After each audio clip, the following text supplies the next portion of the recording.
Welcome back to our $10 million military base, guys. Today, we're going to be making some pretty crazy changes. Over to our right, we've expanded the base about another quarter mile to make it a giant airport. That's right. Over to our left side, we've got the new hangar that's going to be used for storing planes out of the rain and all the other weather. But anyhow, we got to build in a nice size 2-runway airport. So that's going to be able for landing and for takeoff direction, which is pretty cool. So we've expanded all this over here. We build in the giant reinforced gate. We actually added in another checkpoint, which we just entered through with the Humvee, and it's super cool. Check it out. You got 2 different ways to go up on either side. You got a sign there saying come again when you leave, and then we can actually close it all up here. Check out how heavy duty that gate is. We've also got one over here, the stand clear gate. Now this one's a little bit more high tech. Hold on, I got to grab the remote. Set timer 2 minutes. There we go. So we'll close in 2 minutes, but it'll stay open. So check this out. Authorized personnel only. And when it closes, spikes come out of the ground on the other side. And it's pretty sweet. So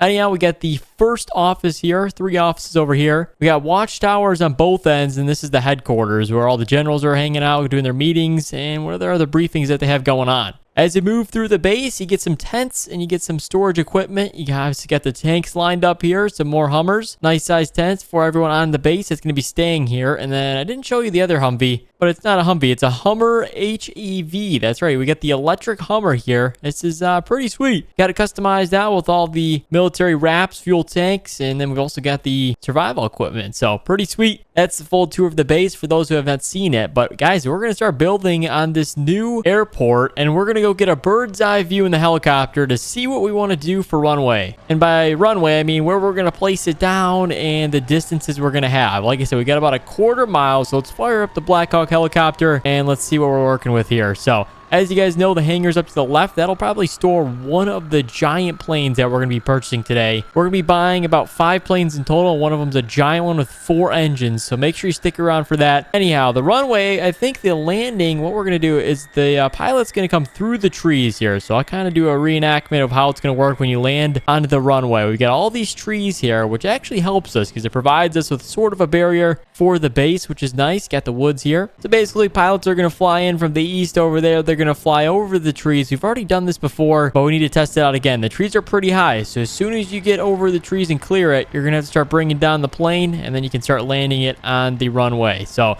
that should work out pretty good. Right on the left side is probably gonna be the landing strip, just like that, and then the right side will be takeoff. So it should be pretty good. There we go. Pull up. Oh my gosh, we almost just smoked the other Black Hawk there, but yeah, we should be pretty clear, guys. Check out the size of this hangar up close. This thing is actually gigantic. It's got a giant door too that closes as soon as you get this plane stored inside. So hold on, let's land. Let's check it out. Look at that. It's a giant door, hydraulic door. I don't even know how this thing works, but pretty crazy. All right, boys, enough chatting. We're going to get this helicopter parked up over here, and we're going to start building on this new airport. All right, we're going to place down the first runway. There we go. That looks pretty good, I do have to say. We got it on the left side here, and then the other runway is going to be going this way. So we got actually an arrow starting out here, so they're going to be able to fly in and land it right there. It should actually work out perfectly. And then the other runway, we're going to twist it around here and place it down. It's going to be pretty close to the other one, I'm thinking. We should have them running probably something like that. There we go. So some separation because we got to have some taxiways here so that planes can drive back and forth. So that's going to be good. We've got some more arrows here, so if we want to do more arrows, we can. As you can see, we can place them down to direct the planes on where they can go. We got a couple of different arrows. We can actually do a U-turn one, right, left. So this is going to be R1. So that way when the planes come in, they know when we do the call sign R1, that's going to be runway 1, and then runway 2 will be back here. So this is going to be the takeoff. I'll put the R2 right there. Runway 1, runway 2. Perfect.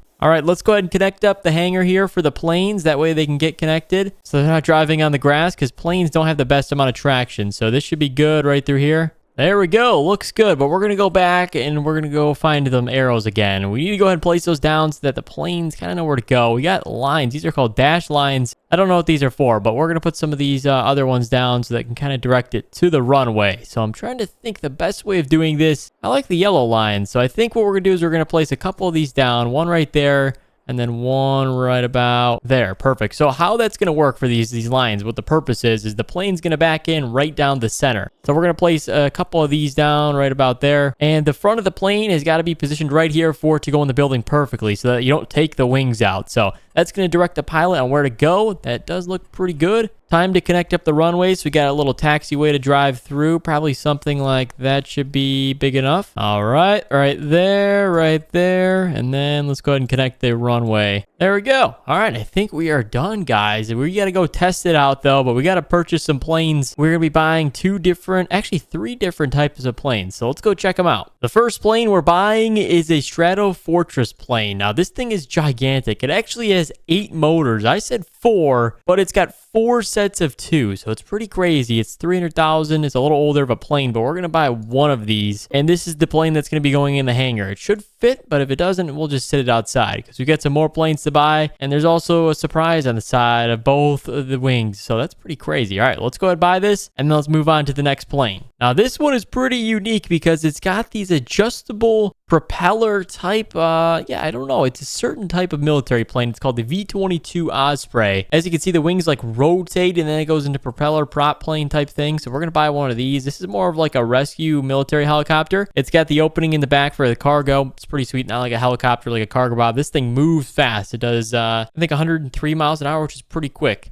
And finally, the F-117 Nighthawk helicopter, boys. Look at this thing. Now, these are $8 million a piece. Good thing we got that military funding because we're going to be buying 3 of them just like that. And these things are just insane. They're super quick. I got to go check on the speed. 623 miles per hour. Top speed of this thing, it's like 520 knots or something. Some crazy amount of speed, and then also there was only 60 of these things made, so that's awesome. Yeah, we're gonna go ahead and we're gonna fly this thing. It's pretty sweet. So how we pick up these planes, guys, is you don't just go pick them up at your local dealership. We gotta go to an undisclosed military manufacturing facility. So what we're gonna do is we're gonna pick up the camera every time we are in the air and we're about to land here, so we can kind of test flight every single plane that we bought. We have 3 different types to fly. We've got 5 planes to get back here, so it should be pretty simple. But yeah, that's how we're going to do it. We'll pick up the camera every time we get a new vehicle. So I'm going to head on over. The first plane we're going to get is the F-117, the last one we just customized, the real fast one. And then we're going to go check out that giant plane with the 8 motors on it. So that should be pretty cool. See you guys in the air. All right, boys, here we go. We are in the stealth plane. This thing is actually insane. So it's got its own technology to hide under the radar. Nobody can see us on radar right now. We are stealth, they shall call it. So anyhow, we're actually approaching the military base now. We're going to line it up. This thing is fast, guys. Check this out. It's also got a little surprise. Look at this. Ready? You can open up the bottom, and yeah, there's 2 drones. Now, I'm not going to say what those drones do. Oh, but here's the military base. We're going so fast, we're flying over it. All right, we need to make our landing approach. We're going to go drop altitude about 3,000 feet. We're currently at 8,000 feet. We're dropping fast, boys. This thing is quick. So we're going to line it up with the runway and do our best. We're not able to drop the landing gear until 200 miles per hour because this thing will just rip it off. We're going so fast. So we got to make sure we don't open the landing gear until 200 miles per hour. All right, let's line it up. There's the trees. You can't really see anything. We've got radar here. We should be making our approach. There we go. I think we're lined up perfectly. All right, boys. There we go. I see the runway. We're clear now. So we're going to drop down the landing gear. We're doing 180 miles an hour. There we go. It should be good enough speed. Landing gear is down and secured. All right, we're bringing it down, boys. Hang on. Oh, there we go. We landed it. That was actually a pretty quick stop. This thing's got insane flaps on it. And let's open it up. There we go. And look at that. We're dressed as Tom Cruise. Oh my gosh, this thing is sweet. And you've got the lights on the side that are blinking too when we do land. So that is nice. The last thing we do need is an air traffic control tower, and then the airport will be done. So let's go ahead. We're going to move this off the runway. They can't sit here for too long. So let's move it over to here for now. We've got a grass field to store these planes. We need to find something a little bit better than this. We'll have to think of something. So yeah, anyhow, let's go ahead and build in our air traffic control tower, and then we're going to go pick up that second plane. All right, boys, the air traffic control tower is a go. We place it on the left side because there's more space than over here. So I'm thinking the only other spot we're going to have to store planes besides the hangar is over here where we parked this 117. So this is the only other spot. We might build in some parking spots for the planes. The only other problem is this is a landing area. So if a plane does have an engine failure, they might go over this runway part and crash into the planes. That is a hazard. We can't have that. But we do have some room over here. So we're going to build in the parking spots on this side. We can park them alongside the fence. That should work out pretty good. We'll back them in, probably build in some nice enclosure too once we go pick up the second plane. So we're going to leave this here. We're going to go grab the 8-engine plane, bring that back, and then we'll start building the parking spots and get the rest of the planes on back. All right, guys, we just took off from the undisclosed location, but this is going to take us 5 hours to get back. to the military base. That's right. This thing only goes 120 miles an hour cruise speed, but that's all right. I mean, it's not no 117 like that super fast aircraft we just had, so it's going to take quite a while. But anyhow, it's flying pretty good. As you can see, we've got a lot of engines on this thing. I would think it goes a lot faster, but we have a lot of cargo space in the back for vehicles and other things too. We got these giant things on the side weighing us down. So anyhow, the plane's pretty cool. We got to raise up our altitude here. We're flying a little bit low. We got to get over the mountains there. The mountains are very tall, so we need to fly over there probably about 40,000 feet in the air. So that's a pretty high altitude we're raising up right now, guys. But if you want to see us back at the military base attempting to land this thing, I think it's going to be a messy landing. This plane is not small. We might have to land down the middle of both runways, so it could get pretty crazy. If you want to see us come back and do that, drop a thumbs up on this video and subscribe down below, guys. Thank you so much for watching, and we'll see you in the next one.